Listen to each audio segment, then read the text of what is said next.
53. Herri Urratsen edizioa aurkeztu berri dute gaur goizean Baionako Biltxoko elkartean. Datorren maiatzaren 9 izango da egun guztiko festa Ipar Euskal Herriko ikastolen alde. Kontzertuak, jatekoak, edatekoak, ikuskizunak eta denetik izango da senpereko lakuaren inguruan, xehetasun guztiak gaurko emankizunean jasoko ditugu. Arratsalde on deizuela guztioi, eta hilabete eskas atzera egiten badugu, gogoratuko duzue euskararen alde korrika genbiltzala oraindik ere korrikarekin. Hain zuzen ere, Atarratzetik Bilborako bidea bete zuen euskararen aldeko martxak, bada gaur Bilbon mezua irakurri zuten 7 gaztetatik Ipar Euskal Herriko 3 egongo gara iparraldearen orena emankizunean.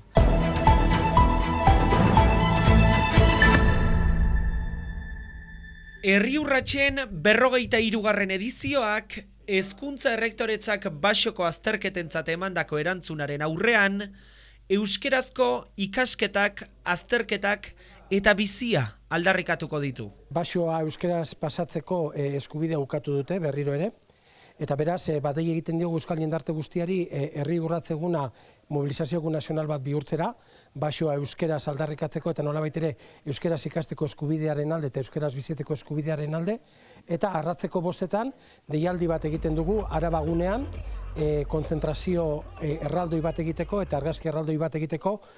Gainontzekoan, beti bezala goizetik arratsera 7 gunetan banatuta, adin eta gustu guztietarako egitaraua izango da. Ikuskizunak, kontzertuak, azokak, jatekoa eta edatekoa. Pirritx Porrotx, Marimototx eta Pontx ikusteko, Olaien Ziart ikusteko, Mirua ikusteko, Linton Town, Janus Lester, Ange Dualde, Niña Coyote da Chico Tornado, egia esan programazio osatua. Festa giroa gaientzia da xedea eta azken aldian nagusitzen ari diren zailtasun ekonomikoen aurrean neurriak ere hartuko dituzte antolakuntzatik txartelak merkatuz. Kontua da, prezioak gero eta garestiagoa dira, eta orduan prezioak eta ahalik eta gehien ajustatzeko erabaki duguna da txartelaren prezioa 0,75 jaistea, eta horrekin jolastea igoera handiak ez izateko, naiz eta egia esan saiatu garen prezioa mantentzen ia kausa guztietan. Berritasuna ere aurtengoan, Herri Urratsek aurrerantzean maskota izanen du.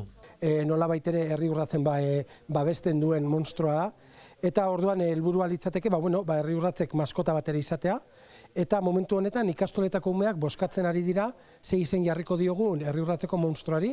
Senpereko lakuak datorren maiatzaren 9 horro egin dezan, bertaratzeko gonbita luzatu diete Euskal Herriko txoko guztietako herritarrei, Ipar Euskal Herrian ikastolak eta euskera bizi daitezen.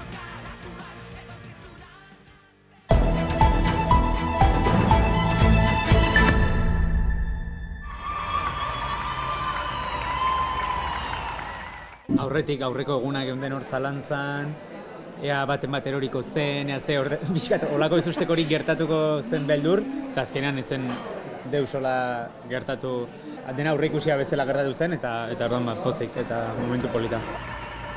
Momentu horretan nintzen sobera oaktu ene ustez non nintzen tazak, baina gero ora bai oaktu nintzela ene kasuan eta biziki momentu edeka izan zen. Dozen gizaz, eta biziki unkigarria batez ere, eta bai, hori bizi izan dut Nikola. Bilboko udaletxera iristean jakingo dugu. Magnifikoa izan zen, uste dut denak argi dugula aukera paregabea izan zela eta edeja, biziki edeja. 7 gazte eta mezu bakarra. Uste dut aipatu genuela gure artean eta komentatu genuen ere, ai ama jendeak ze decepzio.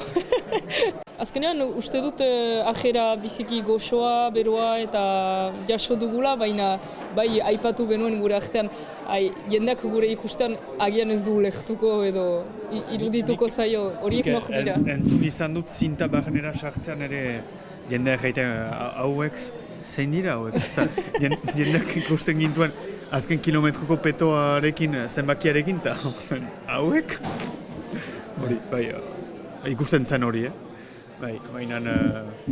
Asumitua osoki. Guk ere esan dugu, bagarela gazte arruntak, eta nik uste dut, edo saiatu gara, eta nik uste dut ere modu batean lortu dela jende batzuk ere gugan ordezkatuak sentitzea edo jende bat gure pareko dena, ez?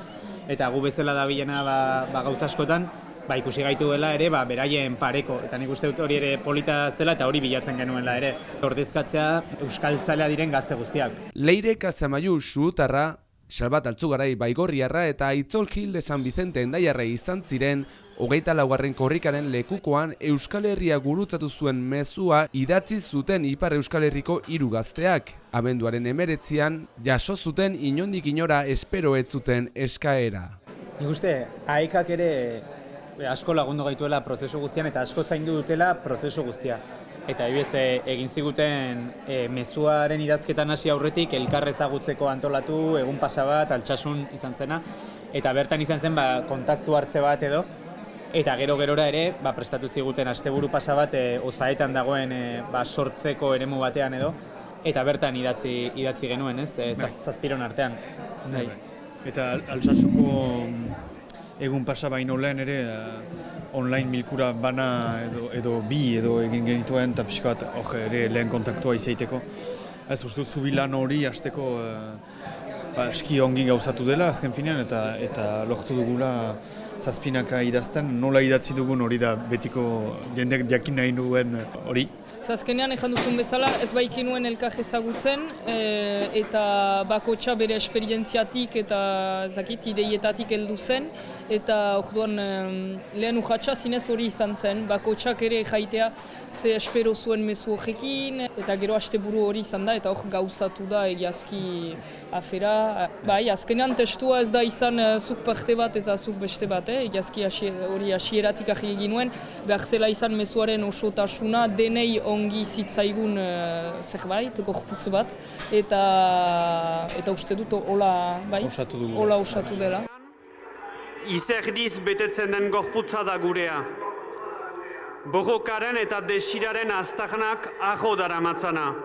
Esan nahi duen guztia euskaraz esaten duen gorputza, eta batzuei irri eta bestei horro egin nahi diena. Irri egindakot nik hasteko korrikara batu den edo nohi edo euskarari lotzen den edo nohi eta horro ere sortze prozesu horretan aipatu dugu, bortxaz euskara heldu dela leku batzuetara nun berdinetzen lehen, baina bizi duela hola testu inguru bat oldagaldi judiziala ikusita eta ez dena bat esamuja eta testu inguru hori edo horiei nahi diegu ojo egin. Kolektibotasunari begira nik uste irudiak berak hainitze jandugu azkenean mezua badela zerbait, baina irudiak berak ere zerbait kontatzen zuela berez, bazuela berez irudi horrek lujaldetasunaren ikuspegia, zazpiak bat kontatzen zuen irudi horrek eta beraz ez dakit, bojoka hori, euskararen aldeko bojoka hori kolektiboa da eta irudiak berak uste dut hori erakusten zuela. Beso zabalik den gorputz bat dela gure herria, ez? Zeinak lehioak ditun begietan eta gu pixkat hortik jo nahi genuen komunitate gisa aritzearen garrantziaz, ez? Eta horregatik ere euskara gara da eta herri bat gara eta nik uste dute korrikan ere baduela tokia euskararen alde dagoen edonor eta testuan ere hori bildu dugu, ez? Anitza den gauza bat dela eta izan behar duela.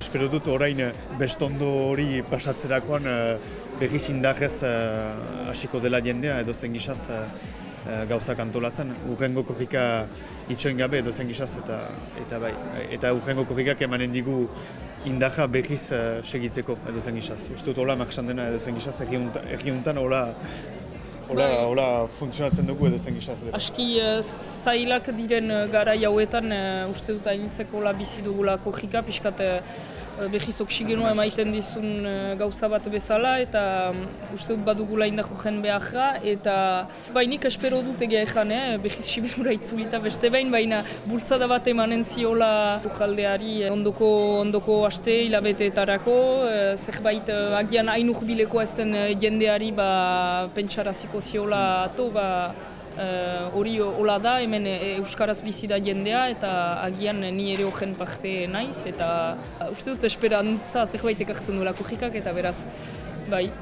espero da. Nik uste dut korrikak beti duela kriston impactua aldarte kolektiboan, eta ez, individualetik arago dijoala eta herri osoan sortzen dula ez, zerbait, eta nik uste dut, hori, Salvatala ire zioten bezala, horrek emandako indarrak ere, bultzatu bar gaituela gero urrengo korrikar arte, Euskararen aldeko lanean, bai. Eta lan horren erritmoa izan den kantarekin agurtuko dugu gaurko saioa. Euskararen aldeko dantza, gu guztion mihietan hasten den lana, itzali ez dadin. Ikus-entzuleok, bihar arte.